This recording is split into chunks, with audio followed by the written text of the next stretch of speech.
Hello বন্ধুরা, welcome back to my mini blog. আজকে নিয়ে এসেছি একটা ঠান্ডা ঠান্ডা রিফ্রেশমেন্ট ড্রিঙ্কের রেসিপি। তাই প্রথমে একটু পুদিনা পাতা নিয়ে নিয়েছি আর পাটায় ভাজা জিরে, গোলমরিচ আর নুন ভালো করে একটু মিহি করে বেটে নিয়েছি।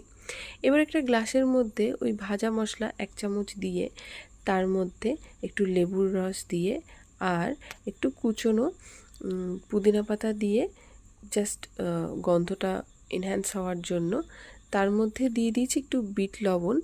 এবার এর মধ্যে দিয়ে দিয়েছি গুড় মেশানো জল আর একটু ঠান্ডা ঠান্ডা জল।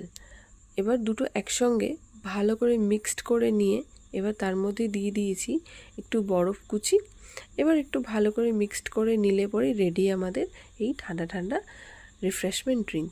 কেমন লাগলো সবাই বাড়িতে ট্রাই করে জানিও, অবশ্যই কমেন্ট করো। দেখা হচ্ছে নেক্সট ব্লগে। লাইক কমেন্ট করে দিও। ওকে, টাটা, বাই।